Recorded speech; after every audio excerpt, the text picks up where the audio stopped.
हजुर फेरि एकपल्ट म लाइभमा जोइन गरिसकेको छु। आई होप भ्युअर्सहरू अघि हामीसँग जोडिनु भएको थियो भ्युअर्सहरूलाई म क्षमा चाहन्छु, किन भन्दा आजको अलिकति नेटको इस्युजले गरेर 2-3 पल्ट नै कनेक्सन लस्ट भयो। सो मनोचिकित्सक वासु आचार्यजीसँग हामी कुराकानी गर्दैथ्यौँ। यहाँले पनि आफ्नो प्रश्नहरू राख्नुभयो। उहाँसँग कुराकानी गर्दा गर्दै मेरो कनेक्सन लस्ट भएर मैले बिचमै कुरा काट्नुपर्ने अवस्था आयो।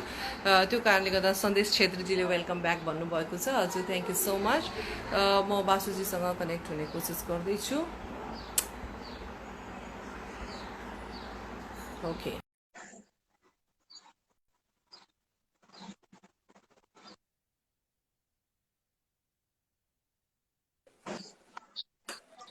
ओ माई गड, आज एकदमै प्रब्लम दियो सर, के भएको भएको। ठिक छ, रमाइलो रमाइलो मान्ने हो यसैलाई। हजुर आज चाहिँ सधैँ सधैँ अगाडि गेस्टको हुन्थ्यो समस्या, आज चाहिँ मेरो भयो यत्रो दिनमा। हजुर ठिक छ, ओके। हजुर हजुर सर। हामी अघि कुरा जोड्दै थियौँ, कन्टिन्यू। कहाँ जोड्दै थियौँ भने हामीसँग छ, जे केही छ, हामीले सोचे जस्तो छ, खोजे जस्तो छ, हामीले छ र आनन्द छ भने त्यो ग्रेट भयो। सोचे जस्तो छैन र आनन्द छ भने त्यो ठिक छ। सोचे जस्तो छ आनन्द छैन भने त्यो गाह्रो भयो। सोचे जस्तो छैन र आनन्द नि छैन भने चाहिँ त्यो पनि गाह्रो भयो।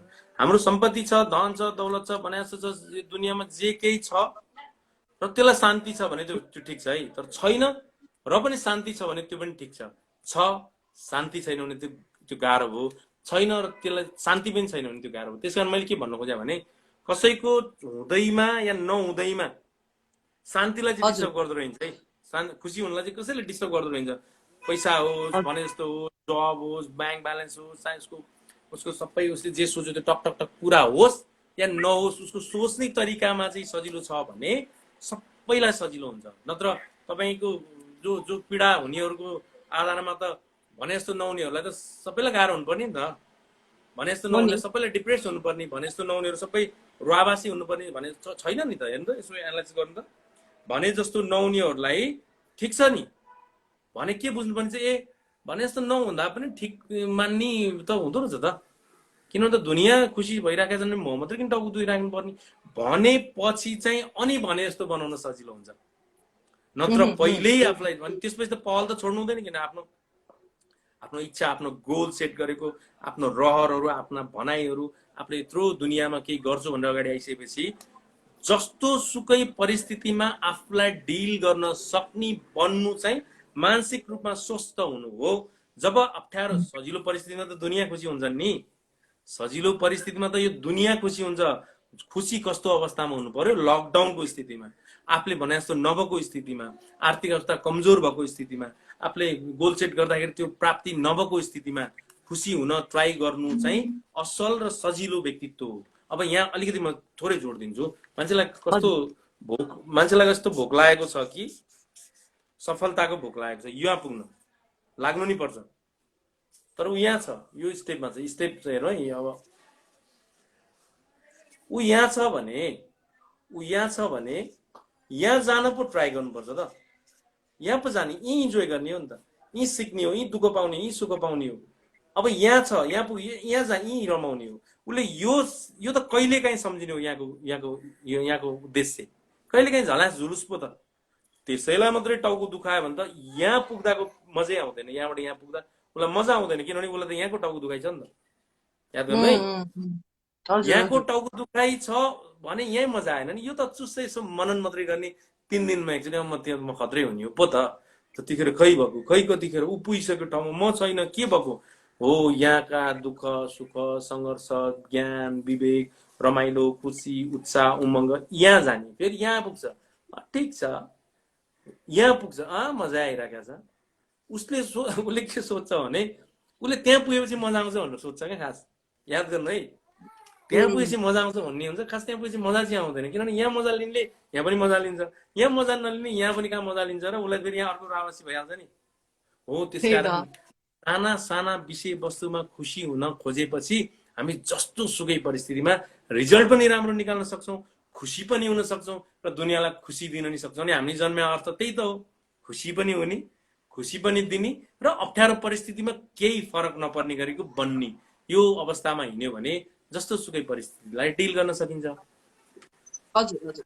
अब जस्तै अहिले लकडाउनको अवस्थामा एकदमै बढी देखिएको सबैमा रिस बढी भएको छ, इरिटेसन होइन। कसैले के भने कसैले के भने आइरहेको छु नि, त्यो बोल्ने शैली नै परिवर्तन भएको छ रेगुलर भन्दा होइन। झर्किने, रिस उठ्ने हरेक कुरामा भन्छ। यो यसको मेन रिजन चाहिँ इरिटेसनको चाहिँ के कारण हो? सानो सानो कुरामा न्यू खोज्ने, सबै एज ग्रुपलाई यो कुरा चाहिँ भएको छ मैले फिल गरेँ। अब ट्रमा भन्ने बित्तिकै अघि नै मैले जोड दिइसकेँ, ट्रमा भन्ने बित्तिकै सेन्सिटिभिटी, संवेदनशीलता एकदम बढी हुन्छ अभिघातजन्य अवस्थामा। यो हामीले नसोचेको, नभएको, नदेखेको, नसुनेको र कहिले इच्छै नगरेको, यो चाहनै छैन हामीलाई यो माहौल। यो कहिले हामीले खुसी छु तर रिजल्ट निकाल्ने गाह्रो छ। म अहिले यसमा जाउँला, उहाँको सम्झिँदैन। खुसी छु तर रिजल्ट निकाल्न गाह्रो छ। अहिले हामी लास्टमा जान्छौँ। हामीले सम्हाल्न गाह्रो स्थितिमा जे केही हुन सक्छ मान्छेलाई, त्यो सामान्य हो। रिस उठ्न सक्छ, दिक्क लाग्न सक्छ। नै अब श्रीमतीलाई दिक्क लागिरहेको छ, श्रीमानले नबुझ्दैन हुन्छ, ऊ पहिलाको जस्तो श्रीमती खोज्छ क्या सजिलो। यतिखेर श्रीमतीलाई गाह्रो हुन्छ, बच्चालाई गाह्रो हुन्छ, आफूलाई गाह्रो हुन्छ। यो गाह्रो हुन्छ है भने गाह्रो त हुन्छ त माहौल। रिसको विषयमा त्यही बुझ्नुपर्छ, रिसको विषयमा त्यही बुझ्नुपर्छ। फेरि के हो भने अलिअलि रिस जरुरी पनि छ। रिसले मुडलाई सजिलो बनाइन्छ क्या, याद गर्नु है। अलिअलि रिस सजिलो बनाइन्छ। आफूले भने जस्तो भएको छैन, झनक्क रिस चाहिँ कुल त भयो नि कमसेकम, त्यो ठिक्कसम्म छ। तर मान्छेले कुरै काट्ने गरी रिस, यो रिसाउँछ, यसलाई नलैजाउँ यो ग्रुपमा, यो बढी रिसाउँछ। अथवा आफूले भने जस्तो नहुने बित्तिकै झोक चल्ने टाइपको रिस। अब जस्तै अब लाइन बसिराखेको छ, ऊ अगाडिकोले सामान अब छिटो पैसा लिएन भनेर आफूलाई यहाँ छिटो गर्न के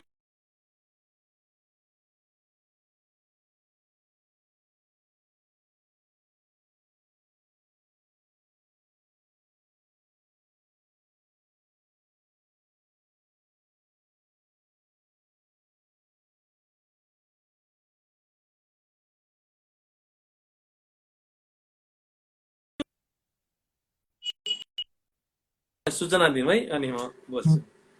हजुर हजुर। ओके, रिस भन्ने बित्तिकै रिस जरुरी छ। रिस जसले रिस नउठ्नेले त प्रगति पनि गर्दैन। एउटा रिसको झोकमा कस्ता कस्ता राम्रा रिजल्टहरू निकालेका छन्। रिस उठेपछि यहाँ कस्ता कस्ता बिग्रेका विषयहरू मिलेका छन्। तर ठाउँमा जहाँ हो त्यहीँ नापी छाँटकाँट देखाएर यतिसम्म रिस ठिक छ है मेरो, योभन्दा बढी हुँदैन नि फेरि भन्ने प्रकारको रिसले त सधैँ रिजल्ट निक्लिन्छ। यसै भन उसै भन लजा भने जस्तो हुन्छ। कहिले ठिक हुन्छ, कसै काम बन्छ। त्यहाँ एउटा अफिसमा गयो, त्यहाँ हल्का रिस देखाइदियो, त्यो काम बनिहाल्छ। यो रिसाउँदा हुँदैन। तर त्यो रिसले आफूलाई पनि क्षति गर्ने प्रकारको, आफ्नो मानसिक पक्षलाई क्षति गर्ने प्रकारको, फिजिकल सिम्पटम पनि झनस्स त्यो झड्का दिने प्रकारको र त्यसले व्यवहार पनि बिगार्ने प्रकारको रिसले चाहिँ त्यो प्रब्लम हो। त्यो हुनु हुँदैन। त्यस्तो मैले अघि नै भने, यो अहिले ठासा ठुसा रिसलाई स्वीकार दिनुपर्छ।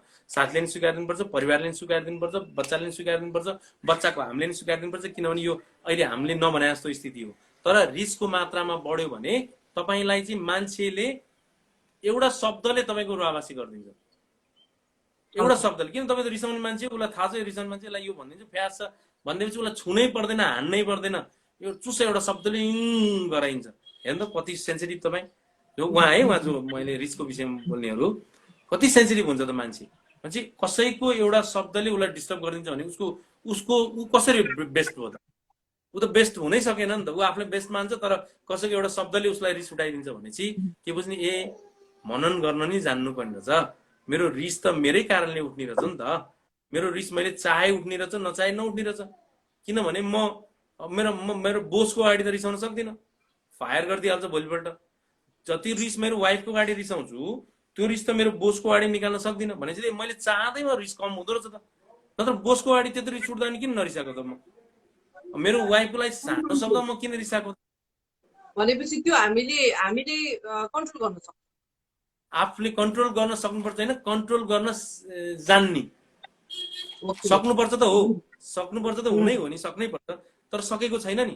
अब जान्न ट्राई गर्ने क्या, सिक्न ट्राई गर्ने, बुझ्न ट्राई गर्ने र आफूले आफूलाई कम्फर्टेबल बनाएपछि रिस जस्तो सुकै परिस्थितिमा रिसै उठ्दैन। किनभने मै खुसीको आधार भइसकेपछि कसको भनाइले मलाई के रिस उठ्ने हो र? भन्ने हुन्छ। यसको लागि चाहिँ छुट्टै क्लासहरू हुन्छ। हामी एक दिन अघि कमेन्टमा नि देखेको थिएँ, यति आज यति महत्त्वपूर्ण प्रोग्राम रहेछ, म यति खुसी भएँ अर्कोचोटि गर्नु भनेको थिएँ। हामी नेक्स्ट टाइममा अर्को कुनै दिन दिन के रिस्कको हुने? बारेमा बहस हजुर, गरौँला। हजुर। अघिको हाम्रो एकजना भ्युअर्सको प्रश्नको उत्तर हामी अन्तिम उत्तर दिउँ, अनि सर हामी छुट्टिनु पर्छ। यो उहाँले के भन्नुभएको थियो, सबै म्यानेज त भएको छ तर म सबै खुसी छ तर म्यानेज भएको छैन भन्नुभएको छ उहाँले। अब स्ट्राटेजी भन्ने हुन्छ क्या, रणनीति के छ त? म्यानेज त भएको छ, त्यो ढुङ्गा फोर्ने गरीको घन छ कि छैन? त्यो छैन भने त्यहाँ अल्छी गरिरहेछ कि छैन? त्यहाँ लगाव कतिको छ? तपाईँको छाँटकाँट मिलेको छ कि छैन? पोलिसी के छ? पोलिसी कुन प्रकारको पोलिसी तपाईँले लगाइराख्नु भएको छ? सपोर्टिभ फ्याक्टरहरू के छन्? सबै एनालाइसिस गरेर फेरि सजिलै रिजल्ट निकाल्न सक्नको लागि चाहिँ तपाईँको त्यो एनालाइसिस फ्याक्टरहरू मिलेको छैन कि, अथवा तपाईँले सोचेको भएको छैन कि, अथवा तपाईँले चुज गरेको प्रक्षेपमा अलिकति ब्रिज हाल्न पुगेको छैन कि, अथवा तपाईँलाई एकचोटि व्यक्तिगत एनालाइसिस गर्यो भने चाहिँ यसले धेरै राम्रो रिजल्ट निकाल्छ। त्यो चाहिँ अहिले अन्तिममा हामी फोन नम्बर छोड्छौँ, त्यति बेला अरू बहस गरौँला। अब म मेरो तर्फबाट एउटा अन्तिम प्रश्न राख्न चाहन्छु। अहिलेको एकदमै जल्दो इस्युज भनेको रिलेसनसिपको प्रब्लम, रिलेसनसिपमा श्रीमान श्रीमती बीचको प्रब्लम चाहिँ अहिले एकदम बढ्दो इस्यु छ। सो कतिसम्मको हामीले कुरालाई सहने या कतिसम्मको अब्युजलाई भनौँ न, कुनै पनि श्रीमानले कुनै पनि श्रीमतीलाई ए साला भन्दाखेरि त्यसलाई हामीले नजरअन्दाज गर्ने कि त्यसमा एक्सन लिने होइन, या हे आज भन्यो भोलिदेखि नभन् भन्ने कि कस्तो कुराहरू छन्? जस्तै तपाईँलाई श्रीमानले केही कुरा भन्दा आफ्नो कुरा जताउँदा रिसको सुरमा धकेलेर भित्तातिर पुर्याइदियो भने त्यसमा तपाईँले रियाक्ट गर्ने कि नगर्ने? ए मेरो श्रीमान हो, उसलाई रिस उठेको अवस्थामा उसले मलाई धकेलिदियो, जानेर होइन अनजानमा हो भन्ने कि, या रक्सी खाएको अवस्थामा तपाईँलाई हुन्छ नि हात उठाएको, मतलब नपिटिहाले पनि हात उठाएर हे भनेको अवस्थामा रियाक्सन गर्ने कि नगर्ने? यो अहिलेको एकदमै इम्पोर्टेन्ट टपिक हो कि सर। एउटा रिलेसनसिपमा श्रीमान श्रीमतीको बिचमा चाहिँ हामीले के कुरामा रियाक्ट गर्ने, के कुरामा रियाक्ट नगर्ने भन्ने कुराको कन्फ्युजन छ। त्यसलाई चाहिँ हजुर के भन्नुहुन्छ? अब पहिला बुझ्नुपर्ने कुरा के छ भने समस्या कसमा छ भनेर बुझ्नुपर्छ। जहिले बुझ्दाखेरि रिलेसनसिपमा समस्या कसमा छ भनेर यदि आफूले अर्कोमा देख्छ र अर्कोले आफूमा देख्छ भन्दा पनि खासमा के प्रब्लम छ त, एउटा बौद्धिक व्यक्तिले एउटा समस्या देख्छ एक नम्बरमा। जस्तै जाउँ है, जस्तै मेरो श्रीमती कहिलेकाहीँ ठस्सा ठुस्सा बोल्छिन्, यो कुरालाई मैले कसरी लिने है, मलाई हेपिन जस्तो लिने कि भनिहाल्छन् नि जस्तो लिने, तर मेरो श्रीमती जात्रै निकाल्न थाल्छिन्, मलाई सहनै नसक्ने स्थिति पैदा गर्न थाल्छिन्, कस्तो टर्चर दिन थाल्छिन्, त्यो कुरालाई कसरी लिने भन्ने हुन्छ है।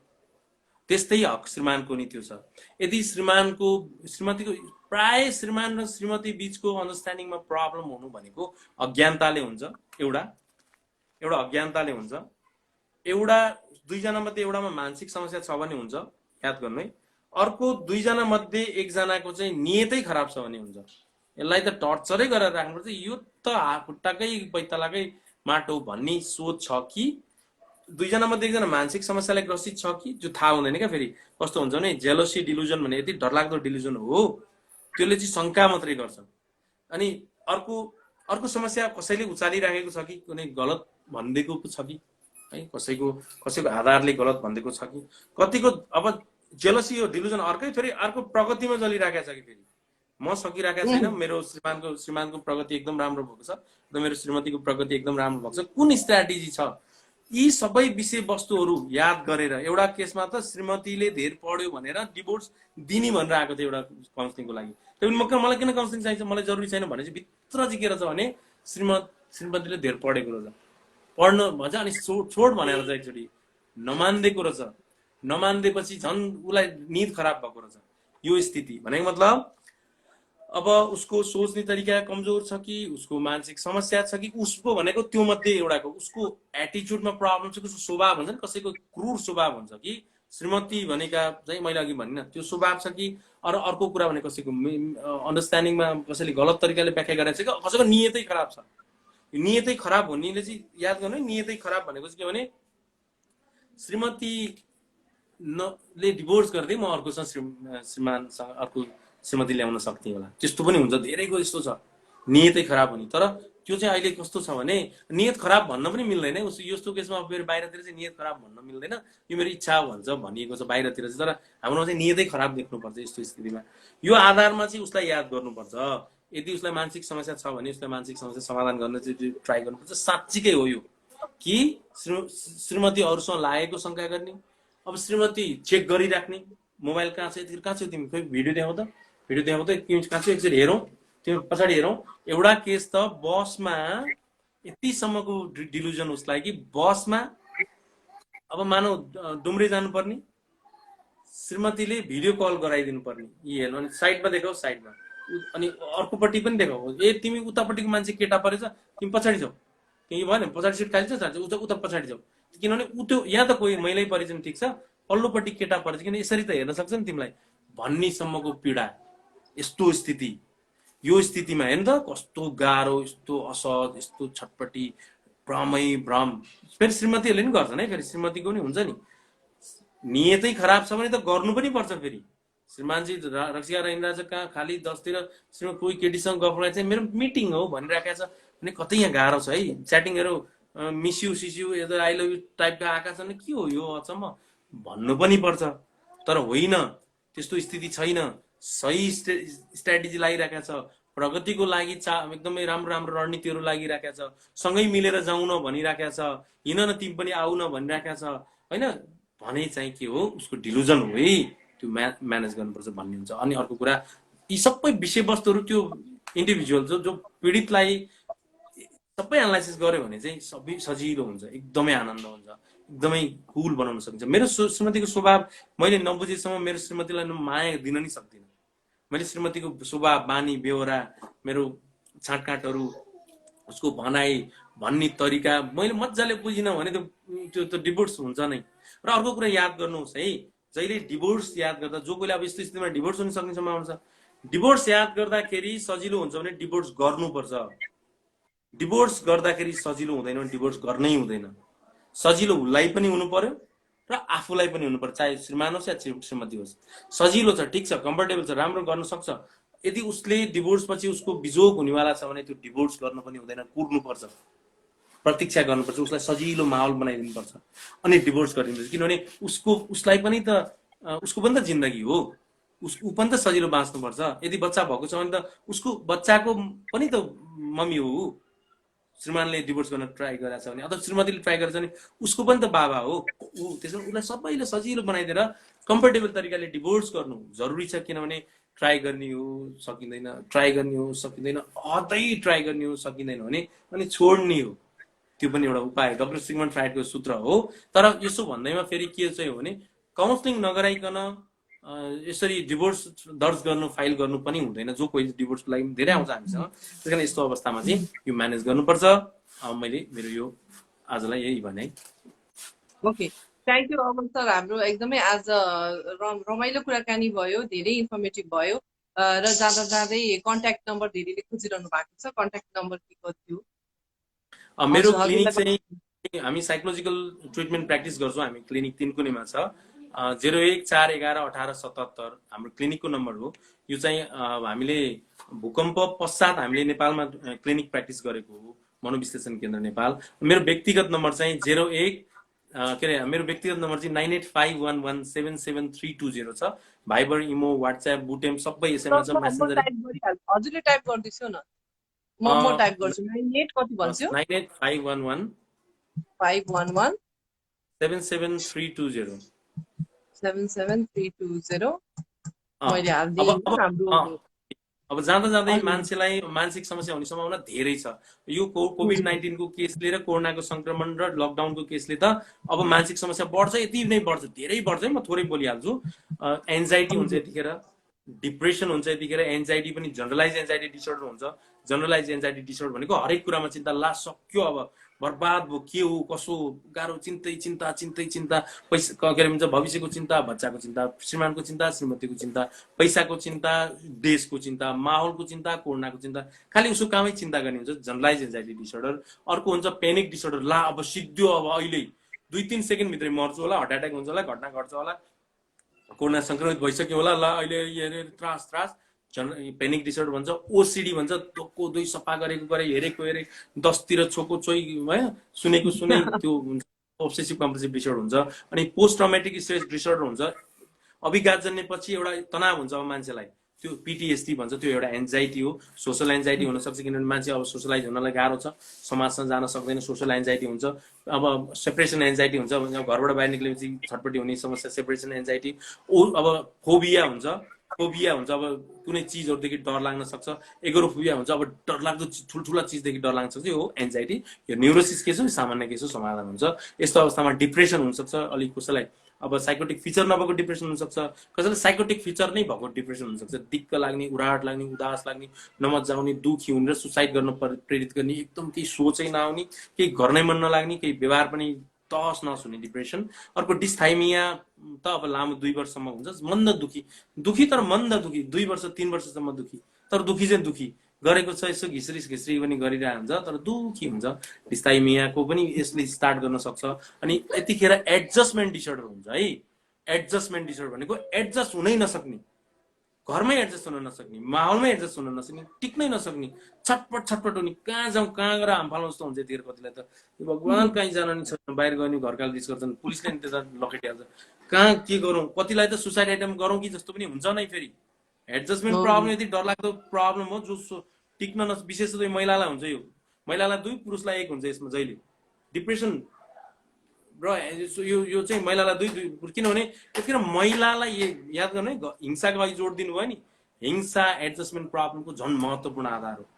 यति हिंसामा पीडित हुनुहुन्छ, एडजस्ट गर्नै गाह्रो, यहाँबाट भाग्न पाए म बरु सडकमा बस्छु म जित्छु ल भन्ने हुन्छ, त्यति पीडा हुन्छ एडजस्ट हुन नसक्दा। त्यसकारण त बुझिदिनुपर्छ त्यस्तो अवस्थामा हो यस्तो एडजस्टमेन्ट प्रब्लम हुन्छ। इन्सोमेनिया हुन्छ, निन्द्रै लाग्दैन, यस्तो निद्रा लाग्दैन मजाले निदा। एउटाले त भन्दैन त मलाई 1 महिनासम्म निदा आउने कुनै उपाय छैन, 1 महिनासम्म उठ्दै नउठ्ने, त्यति पीडाले है, त्यति गाह्रो हुन्छ। इन्सोमेनिया हुन्छ, कहिलेकाहीँ साइकोसिस केसहरू पनि हुन्छ। यस्तो अवस्थामा चाहिँ ट्रिटमेन्ट चाहिन्छ र धेरै गाह्रो भएको छ भने अघि मैले नम्बर दिएको 9851177320 मा फोन गर्न सक्नुहुन्छ। तपाईँ नेपाल बाहिर हुनुहुन्छ अथवा काठमाडौँ बाहिर हुनुहुन्छ भने नि गर्नु सकेको सपोर्ट गर्छु म। हामीले निःशुल्क अहिले लकडाउनभरि। अनि अर्को कुरा भनेको तपाईँहरूले यस्तो प्रोग्राम चाहिँ बेला बेलामा आयोजना गर्दै गर्नुहोस्। धन्यवाद।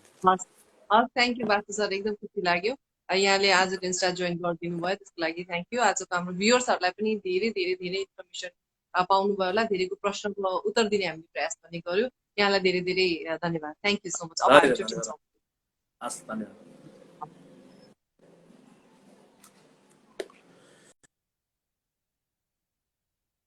र आजको मेरो गेस्ट मेरो इन्स्टा लाइभमा हुनुहुन्थ्यो मनोचिकित्सक बासु आचार्य। कन्भर्सेसन यहाँहरूलाई मन परेको कुरा यहाँले प्रतिक्रियामा हालिसक्नु भएको छ। आजको कन्भर्सेसन कस्तो लाग्यो मलाई तपाईँले इनबक्स गरेर मेरो इन्स्टाग्राममा पनि भन्न सक्नुहुन्छ र यो भिडियोलाई पनि म इन्स्टाग्रामको फिडमा हाल्छु, त्यहाँ पनि तपाईँले आफ्नो प्रतिक्रिया दिन सक्नुहुन्छ। र आगामी दिनमा तपाईँले को सेलिब्रिटीलाई को गेस्टलाई हेर्न चाहनुहुन्छ, कस्तो विषयमा कुराकानी सुन्न चाहनुहुन्छ, त्यो पनि तपाईँले मलाई लेखेर सजेस्ट गर्न सक्नुहुन्छ। म आफ्नो तर्फबाट पूर्ण प्रयास गरेर त्यो विषयवस्तु र त्योसँग रिलेटेड गेस्टलाई कार्यक्रममा बोलाउने कोसिस गर्नेछु।